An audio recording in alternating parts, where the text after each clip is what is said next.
Hi guys, welcome to my channel. My name is Emily. I am an illustrator, enamel pin lover and Kickstarter doer. I have done 5 Kickstarters, 6. One was a collaboration, and over the past 3 years since I did my first one, I have raised over £25,000 over there. So I feel like I have some advice I can give you. I really want to help you with your projects and your campaigns that you want to do. I wanted to sit down today while I'm actually in the middle of a current Kickstarter campaign. I will leave a link below depending on when you're watching this. You can go and check out a live project and I will get onto it in a bit how that's going, but I'm going to sit down today and tell you my top 10 tips for having a successful campaign. I'm not going to talk to you about building a page. If that's what you're looking for, my friend Lucy has a wonderful video which I'm going to leave below. She's called Lula Rocks. She has a full step-by-step of how you could build a great Kickstarter page, so go and check that out. So in March of 2020 I did my first Kickstarter campaign. It was for an enamel pin, and you'll find that all of my Kickstarter campaigns are for enamel pins. Some of them have some extra bits. I did some prints, I've done some decorations, other little incentives which I will talk about because it is a top tip. Last year I did my biggest Kickstarter to date. We raised just over £11,000 in 4 weeks. There were pins, there were washi tapes, there were prints. It was such a massive campaign. It was so wonderful. Right now I'm in the middle of another campaign. I'm actually 3 days in and I'm fully funded. We've raised £5,000 in 48 hours. I cannot thank my backers enough. It's going unbelievably well. So I think I've given you my backstory. You can see I kind of think I know what I'm talking about now. I've done enough of these, so let's get into my top tips.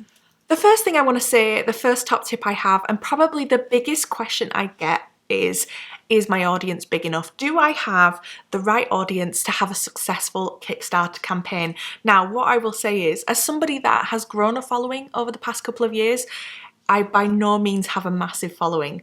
I believe you can have a successful Kickstarter with a small following. The key to it is having a combination of an engaged audience, no matter the size, an audience that want to see you succeed, love your products, and want to be part of it. It doesn't matter, that can be 20 people, but if 20 of those people that are following you back your Kickstarter, you know, it can be amazing. So don't worry too much about the size of your audience. What you need to work on is building an audience that cares about what you're making, that they actually like the project you're working on and they like the products you're making. You need to find that audience, and that can take time. So my biggest tip is don't rush to do a Kickstarter. Don't feel like, right, I have to get this done. I have to get a Kickstarter done this year. If you can put time this year into building a mailing list, building a following on Instagram, again, doesn't need to be big, but just one that cares and wants to see you succeed. Work on that for 6 months.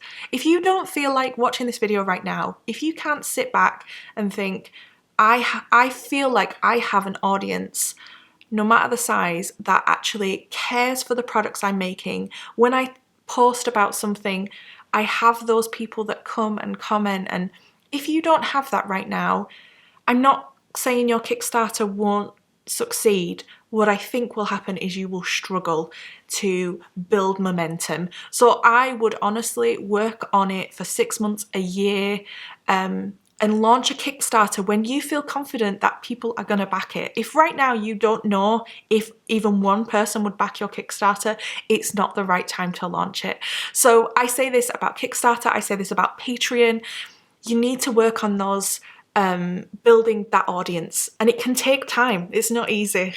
So now you've got your audience and you're looking to start your Kickstarter, you've got your product in mind. Now I'm going to say enamel pin as an example because that's all I know, but whatever product you have in your head that you want to help get funded on Kickstarter, you need to know your numbers. You need to know exactly how much it is going to cost to be manufactured. You need to know exactly how much it's going to cost to ship it out to people. You need to know exactly how much it's going to cost to package that product. You need to have all of these numbers written down and worked out. And I really recommend, in terms of having the product made, go to a manufacturer, find your manufacturer, get the okay from them, check that it's going to work, find out how much it's going to cost you. You need to have all of your numbers before you even think about doing a Kickstarter page. If you are just guessing numbers and crossing your fingers that when the project ends that it's all going to work out, you're going to be very, very, very shocked.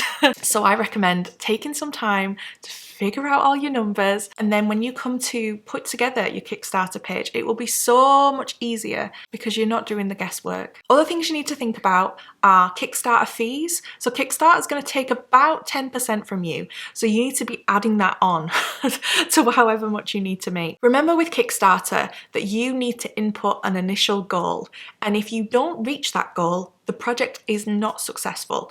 Nobody's going to be charged, and it fails, essentially. I hate that they say that, but if you don't get that figure right, say you underestimate what that figure is, say in theory you need £1,000 to make your product and you put £500 in as the goal. If you reach £500, that's wonderful. Your project is done. Like, Kickstarter are basically saying, well done, you did it. So when it ends and you've raised £500, you have to fulfill those pledges. And in theory, if you need £1,000 to make it, you're short. So get your initial figure accurate. It needs to be accurate. Can you imagine getting that wrong and having to fulfill 100 people that have backed it, and you can't even afford to have the product made because you messed up on your numbers? So please, before you do anything, get your numbers figured out. One little side tip to add to this, and I know Lucy talks about this in the video that I've mentioned. When people back your project, say they pledge £30, say £20 of it is for the reward, £10 of it is the shipping. £30 comes off your goal, okay? Kickstarter doesn't say, right, well, 20 is for the reward, we'll knock that off the goal, and 10 is for shipping. It all goes towards the goal. So just bear that in mind, that if you hit your £1,000 goal, 400 of that might be shipping costs. So just bear that in mind, know your numbers. My next tip is, what's the incentive? What is the incentive for people to back your project? Even if people absolutely love you and they love your products, sometimes it's really hard to get them to back your projects. It's really, really hard to get them to take that step and support you in this essentially pre-ordering of a product on Kickstarter. How I've worked it out is by offering incentives. This can mean a freebie. So you say to people, hey, come and support me over on Kickstarter, and if you support me, I will give you a freebie. Stickers are great for this. It's a low cost item, but just the thought of getting a freebie to people is enough to back. Think about that when you're planning your next project. What could you include as a nice little incentive to encourage people to back the project? Another thing you can do is offer a discount. So for me, I sell my pins in my shop for like £9. On Kickstarter, I do them for £8. So people know that yes, they could get the pins in the future. They could wait a couple of months and get them when they're in my shop, but they'll be dearer by £1, but still people like to get discounts. And if you can offer a discount with a cheeky freebie, it's all gonna help. Now, some people will say, hey, well, this is a business, I need to make money. Yes, however, if you want to get backers in the masses, offering stuff like that is going to help so much. I found that by doing a discount and offering a freebie, people that already support me and have all of my pins anyway, then why not? Like, of course they're gonna back the Kickstarter. When you're doing your numbers and you're planning it, add in a cheeky discount. Now, you can do it as an early bird. You might have heard this term before. You could set it on Kickstarter so that your discount only applies, say, for the first 24 hours of your campaign, or for the first 30 people. You know, if you want to call it early bird, go for it. I did early birds for the first 2 campaigns, maybe just the first one. Instead of giving like a £2 discount for the first 30 people, I gave a £1 discount to everybody. And I just found that it did better because of it. There's no right or wrong. Have a look at what other people are doing and go and check out Kickstarter, because some people might find that early bird is the way to go. For me, I just like doing a discount that's slightly less, but for everybody. So even if people find you on the last day of your campaign, they still benefit, unlike an early bird, which basically only rewards people that are there from day one. And I just don't think that's really, I don't know, I don't really like that. And the final kind of incentive, and one that I love to do, which has worked out so well for me in past campaigns, is to offer Kickstarter exclusives. So these can be actual products that you can only get on Kickstarter, which is quite limiting really. I like to do the packaging as Kickstarter exclusive. Now, obviously I do pins. The past few campaigns, pretty much all of them, except the first one I ever did, I deliver my pins on a Kickstarter exclusive backing card. I realised that a lot of the people that come to my Kickstarter that collect my pins like to have these special elements so that when they display them, it kind of shows that they were there at the start. So for example, the last Kickstarter I did, I displayed my pins on a backing card together, and I also offered a Kickstarter exclusive pin that is not available in my shop. So there's just so many exclusives that you need to get in the Kickstarter while it's on to get them. So for example, the Kickstarter that I'm running right now, the Kickstarter exclusive, the backing card will not be available in my shop. It's a really special illustrated backing card with the pins on it, and if you have one of those, it means you backed the Kickstarter. I've also done it on this Kickstarter where if we reach 100 backers, you'll get a freebie pin. So yes, that's a cost to me. That will eat away into the profits. But the idea that my backers almost need to work with me to encourage others to back, to kind of build this community. And honestly, I was on a YouTube live while this was happening, and to see people rally together to be like, right, come on, we need to get 100 backers because we all want this freebie pin.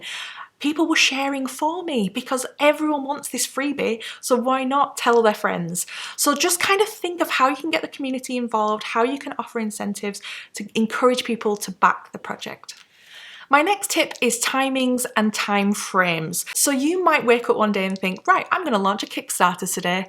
Sadly, it does not work like that. There is a lot of planning that needs to be done behind the scenes, and there's a lot of timing issues with it, and I'm going to talk you through it. So the first thing to remember, when you build your Kickstarter page needs to go into review. You're going to send it to Kickstarter, they're going to look over it, and if they find any issues, they're going to flag them and you're going to have to fix it. Now, of all my campaigns, I've never had any issues. My Kickstarters have kind of just gone through, but some of them have taken a time to get back to me.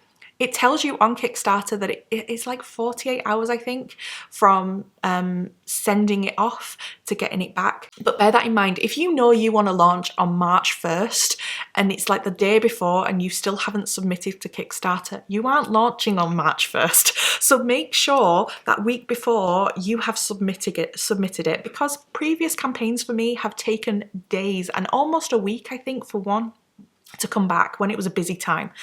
So make sure you are putting in the diary, yes, I want to launch on this date, but you need to be submitting to Kickstarter way before. Another thing to think about is, when is your Kickstarter going to end? I think the most important date on a Kickstarter is its end date, not its start date.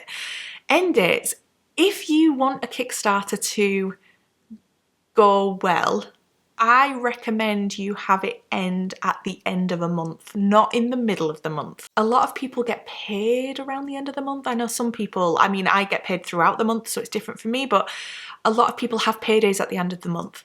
So to have a Kickstarter that ends then is better for people. They can plan their money of what's coming in, what's coming out. So if you kind of want to work backwards, really, if you know when you want it to end, then you can decide, right, how long do I want the campaign to run for? And then you can have your start date, and then you can plan your Kickstarter submission date. Now, I've seen a lot of people do month-long campaigns. I certainly have done month-long campaigns. My last one was month-long. You need to decide, do you need a month? And I say this because my current Kickstarter, I've done it as a test and it's 2 weeks long. And I was absolutely terrified at the thought of doing it for 2 weeks, thinking it's not going to work, I'm not going to unlock everything. And I funded it in 48 hours. So I recommend for your first ever one, I recommend you keep it small, a small Kickstarter, and try it. Try a month, but you might find that you didn't need a month. And when you do your next one, do it for less. I feel quite confident now that I'm doing my current one that I don't need a whole month for a small Kickstarter. Now, small for me is just a couple of pins. If I want to fund, like, I don't know, if I want to do a clothing range in the future, I'll need a month. Like, that's a big budget, but you need to be realistic. If you just want to fund one enamel pin, you know your numbers, you know your audience, you've got a rough idea of how many people are going to back, you know how much they're going to pledge. Like, it's all a numbers game. Do you need a whole month? What I have found with previous campaigns is that I have a really busy launch, like the launch night and the first few days are busy, pledges come in. And then right at the end, when people have kind of forgot and put it off, you'll get a few at the end. But the middle, oh, does it drag? It's really hard. And if it's a month long, you are talking 2 to 3 weeks of just crickets. And it's really hard because you feel like you're talking about it too much and you don't want to talk about it every day. And you might get the odd pledge every other day. But that middle section is really hard. And that's why I did it for 2 weeks this time, because I thought I'll have a busy launch and kind of busy end. And the middle bit is not going to be this 4 week long, 3 week long thing. It'll be a week. And that's something you need to think about. I'd love to hear from you if you've done a Kickstarter before, if you maybe did a month before, and if you would go less next time. I'm definitely thinking 2 weeks is good for me, depending on the project. Because the other thing you need to realise is that when your project ends, you don't get your funds straight away. You have to wait another 2 weeks. It takes 2 weeks for Kickstarter to process all your funds and then it hits your bank account. So if you're doing a month-long project, from the start date, you're not going to see the funds for 6 weeks. And that's something with this project that I'm doing right now, I know that didn't need to happen. I knew that 2 weeks, fingers crossed, was enough. So now I kind of wish I could like end the project sooner, because mine will end on the 28th of February. I then have to wait 2 weeks. So on like the 14th of March, I will get my funds. And that's a month after launching, because I did 2 week campaign, then wait for 2 weeks. It's working out perfectly. So have a think about that with your timing. Just make sure that you give yourself enough time in terms of like planning the page and getting it reviewed. But don't feel like you have to do a month because that's what everybody does. You might find that less is better. I don't know. I think it'll give people more oomph to get it done. If your audience is watching you and they want to support you, they'll do it on day 1 or day 2. So having a month long doesn't really need to happen. Don't come for me if I'm wrong. I might be wrong. My next tip is stretch goals. We love a stretch goal.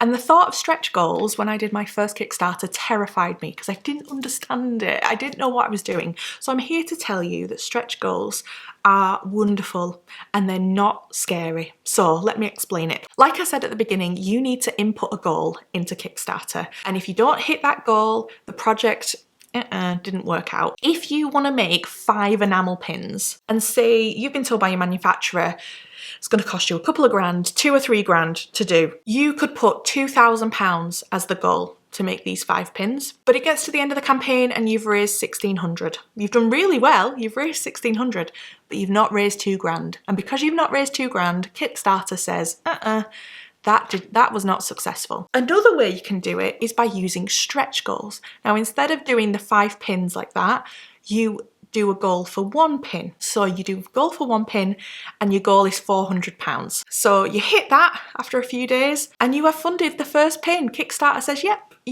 it's successful, well done. This is where your stretch goals come in. Now Kickstarter doesn't do stretch goals as in terms of like, you can't set them in Kickstarter. But you can set them. So you can put on your Kickstarter, right, well, if we hit £800, then we'll unlock the second pin. I can get the second one made. And then if we hit 1200, we'll get the third one made, and so like that. So you're kind of in charge of, like, Kickstarter's not going to say to you, hey, you didn't raise enough to make that third pin. They're just bothered about your initial goal, right? In terms of like funding the project. So stretch goals is something you can do to do more products, but instead of doing like all 5 and not hitting the £2,000 and then that project is just kind of in the bin, say you only raised 1,600, well, you can still get 4 of those pins made, right? Yes, the 5th one didn't work out, but you still got the other 4. So stretch goals, have a look at my other projects. I will leave the links below for all my previous projects. I introduced stretch goals on my second one, and it was perfect. It worked out amazingly. So like I've just mentioned, I did an ice skate pin as my initial goal, and then I had 6 or 7 other pins that were funded because of stretch goals. And that's what I'm doing on my current project. All my projects have stretch goals like that. So don't be scared by them. See them as a way to get your project funded. You know, if you've got all these ideas for products, don't put them all in the initial goal. Pick one thing to do as an initial goal and the others as stretch goals. My next tip is cover all budgets. As somebody who does enamel pin Kickstarters, I have found that there are people that want to support me on Kickstarter but don't necessarily collect pins. And by creating rewards for people with different budgets and that aren't necessarily interested in your main item but still want to be part of it, is a great way to get some extra pledges. So for example, my current Kickstarter is for some enamel pins, but I've added stickers as a really low cost reward. So for people that don't collect pins but want to be part of the Kickstarter, you can get some stickers. In my previous Kickstarter, I did it so that if you pledged a certain amount, you could have your name in the notebook. So we had this notebook funded on the Kickstarter, and in the front I have the names of everybody that backed the Kickstarter. So even if they didn't want to get anything, they could still pledge and have their name put in there. So yeah, cover all budgets. If it's a high cost item that you're trying to do on the Kickstarter, have a think, right, well, say it's a £40 item, whatever it is, whatever you're having made. Why not create some rewards for people that are £5, £10, for people that want to be part of it but can't quite stretch or don't want to have the higher cost item. Okay, my next tip I've titled spam emails, but it's not spam. It kind of is. It feels like it. As soon as you hit launch, you'll start getting emails and messages on Kickstarter from people who claim that they can promote your project for you. They will get you in front of others. You will see huge growth in your campaigns with them. There's been a few times when I first started out where I felt like, yeah, I'm going to pay for this service because they're promising me I'm going to get 20 grand in backers. All I'm going to say is don't fall for it. I haven't ever entertained it, and there might be some legitimate companies out there that really do help you with your campaigns. If a campaign is not moving as you would like it, if it's slow, you're not seeing the growth, throwing money at the problem and getting people, like, I don't even know how they get the backers. They're definitely not the right kind of backers. I just don't know how it's done. But please don't fall for it. If your campaign's not working out, use it as a learning opportunity. Market research that it's not the right time, or your audience, you don't quite have the audience for it yet. I worry that people will throw hundreds of pounds at a company for promised backers, and it's not the way to do it, I promise. So just ignore the messages, don't stress about it. I've had so many this week, it's crazy. My next tip is spreadsheets. Don't just wing it. Use spreadsheets. Now, even if spreadsheets scare you, I'm not a spreadsheet person. My last Kickstarter, I used a spreadsheet, and I think I used a spreadsheet on the one before that. When you have finished your campaign, you will have a list of backers, and you'll be able to send them a questionnaire, which I haven't really talked about here, but you'll be able to send them a questionnaire, get their shipping address, ask them any questions. And once you have all of that information back, Kickstarter lets you download it all as a spreadsheet. Now, I really recommend you do this. to just manage all of your backers. My spreadsheet was color-coded, it was organized, I could see who was getting what, and then I would like kind of color code them when they've been sent or if there was a problem. Use spreadsheets. Don't try and scribble on a piece of paper who you need to send what to, and like, oh no, spreadsheets all the way. Kickstarter lets you do it. They literally show you like where you can download it, everybody's information, everybody's addresses. It ticks off everything they've asked for, all the add-ons. I then just go through and kind of color coordinate them and like figure out all of that stuff. It's so much easier. And then in a couple of months, if someone emails you and says, hey, my package never arrived, you can just open your spreadsheet and see what they had, and then just, spreadsheets. It's a game changer. So my next one, I've written down promote, promote, promote. And I don't just mean promote once your Kickstarter's live. That's the last step. You need to be promoting this weeks, months before you even think about starting. I find that by talking about my ideas and sharing teasers and little bits for the months leading up to the project going live, by the time I hit launch, people are excited and ready to go. That's been the success I've had in the past few, is by doing that. This Kickstarter I've just done, yeah, I teased about it on Patreon a month before launch, and since then I've done 7 posts/polls to get advice and feedback. I've talked about it on my YouTube channel, I've put it in my mailing list, I made Instagram highlights just talking about it. I was just constantly teasing and talking about it. And then on launch night, I was live on Instagram and YouTube, which I, again, will leave that video link. I hit launch live, people could watch me react, people could be part of the launch night. You want to encourage people to share it and share you. And if you see people sharing on Instagram your project, share them, acknowledge them, say thank you very, very much. Yeah, it's all in the promotion and talking about it. And like I say, you don't need to have this massive following to do that. You just need to have a following that cares. And by talking about the project, it encourages people to get involved. Now, I will say one of the projects I did, I kind of went against all of this and I kept it a secret up until launch day. And on launch day, I said, surprise, I have a Kickstarter going live today. And that still was funded, but looking back, I think if I had done more of a build up, it would have gone even better. So just think about that in your promotion, in your timelines of planning stuff. You need to put in some promotion. If you haven't started a mailing list, start one. Do it. I have over 1,000 people on my mailing list. Like not even 20% of those have backed the project. Build your mailing list now and start teasing what's going to come. And then the final thing that I want to say is if your project fails, or as Kickstarter calls it, fails, if you don't reach your goal, it's okay. It's all right. And like I said before, use it as really valuable information in that it's not quite what your audience wants right now. There's something that's not quite got them to back. And that might be that you don't have a big enough audience. It might be that it's not quite hitting the spot of what they want. It might be that you think, right, well, it didn't work on Kickstarter, so I'm going to fund it anyway. But just think about the reasons why it didn't work out. Take it away with you for 6 months and try again. It could be that there are things that I've talked about in this video that you haven't implemented and you could do that next time.